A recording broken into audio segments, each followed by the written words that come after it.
like this month will never end. But I have a few headlines. This is going to be a very short, sweet, and quick live stream this morning. I have food that is cooking right now. So if you hear a beep, beep, beep, that's because I'm cooking food. This is the biggest one that I wanted to focus on this morning, which is not Richard Gere. Okay, it's Trump administration backtracks on Harvard foreign student policy. Okay, now this has been in the news for a lot of reasons, but recently because they were like, oh, we're not going to have any interviews for any foreign students. Oh, you can't have any foreign students from here on forward until you do what we say, right? And this is, let me give you the direct quote.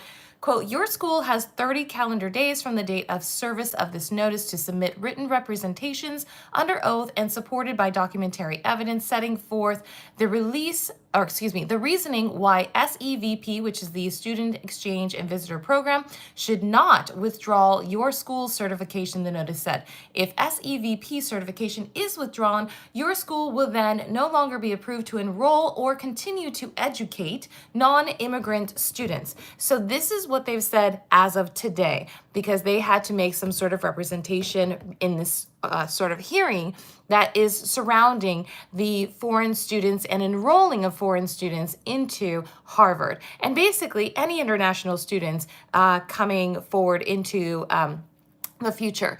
But they are backtracking because this would be part of, I would think, a bigger process that they would have to say of why they would be able to revoke their ability to have foreign students or foreign exchange students, international students, all of the like, okay?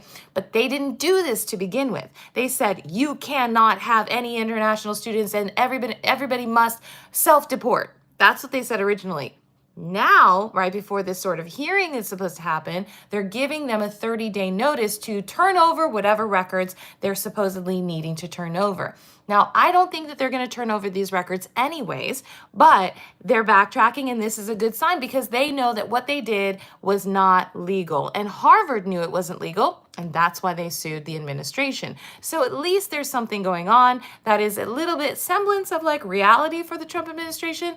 Unlike this right here, which is reality TV stars Todd and Julie Chrisley are released from federal prison after receiving Trump pardons. So this is the Chrisley family, and they were in jail. They were in prison.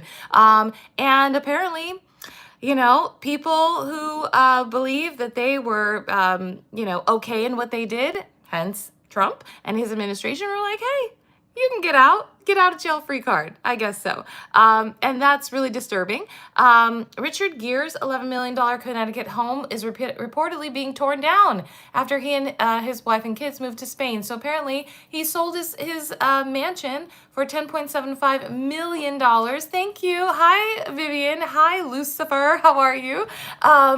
And then they tore down his house, which is just bizarre, to pay $10.75 million in 2024 and then tear it down. I just think it's a waste of money, but maybe the property is that valuable. This is another headline. Trump administration will aggressively revoke Chinese student visas in major escalation with Beijing. I'm just going to say, I think that is probably not going to happen, just like the other one. Jaso, I hope that's how you say your name. Good morning as well. This one I don't think is going to happen, although they think that they're being tough on all of it.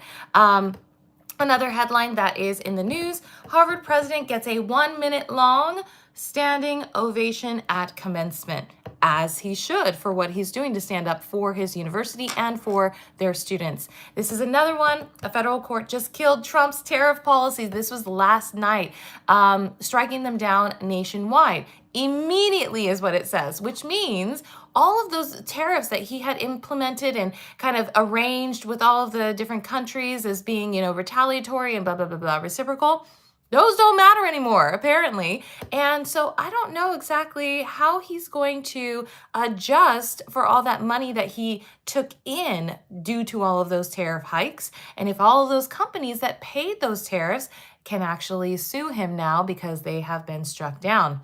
I would say if I had some company that just paid millions and millions of dollars for tariff hikes, I would want a refund. I would say, excuse me, They just said what you did was unlawful. I would like my money back. Thank you and good day. I don't know if that will happen, but we will see. This is happening right now also. The Diddy trial continues with the celebrity stylist, Deontay Nash. If you've been paying attention to this trial, there have been a lot of allegations going on.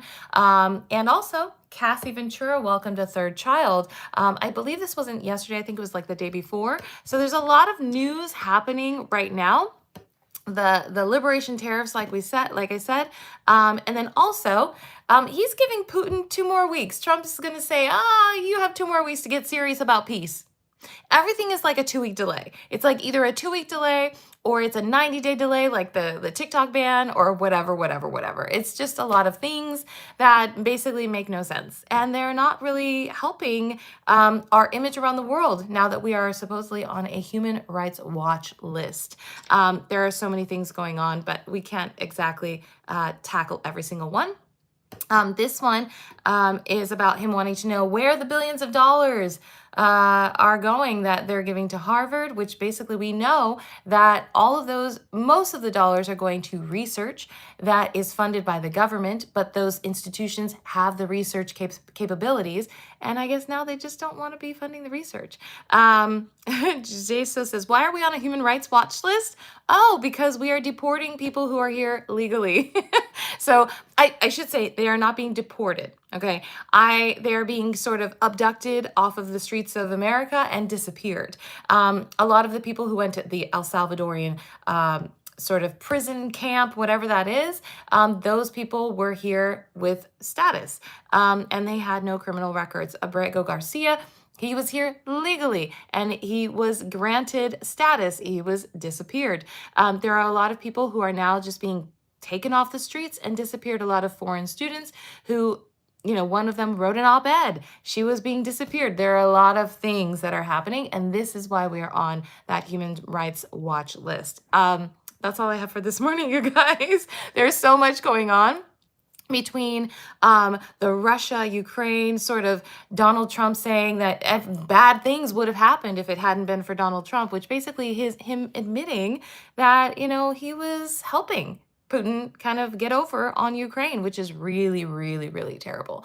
And yeah, have a good Thursday, and I will see you guys in the morning tomorrow. Bye.